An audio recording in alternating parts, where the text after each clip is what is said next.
एक लड़की ने अपने पिता से पूछा, पापा, क्या आप कभी मेरी वजह से रोए हैं? एक दिन एक लड़की ने अपने पिता से, पापा, क्या आप कभी मेरी वजह से रोए हैं?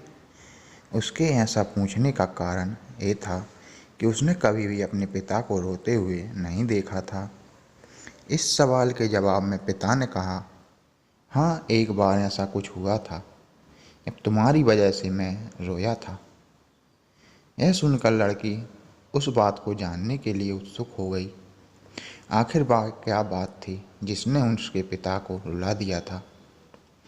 इत इस उत्सुकता को शांत करने के लिए पिता वह किस्सा सुनाने लगे।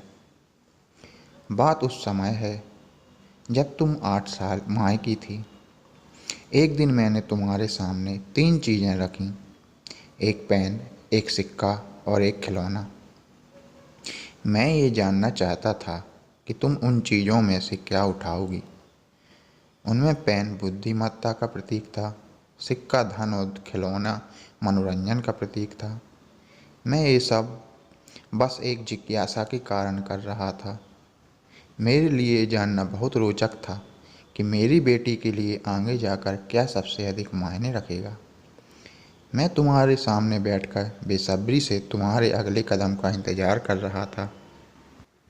मैंने देखा कि कुछ देर बैठकर तुम उन चीज़ों को देखती रही, फिर घुटनों के बल चलते हुए उनकी ओर बढ़ी। जब मैंने तुम्हें आगे बढ़ते हुए देखा तो मेरी धड़कनें मानो रुक सी गईं। लेकिन अगले ही पल तुमने उन सभी चीज़ों को अपने हाथ से एक तरफ हटा दिया और आगे बढ़कर मेरी गोद में चली आई। बस यही वो पल था जब मेरे दिल भर आया और तुम्हारी वजह से मैं रो पड़ा था। यह कुछ किस्सा सुनकर लड़की की आंखों में भी आंसू आ गए।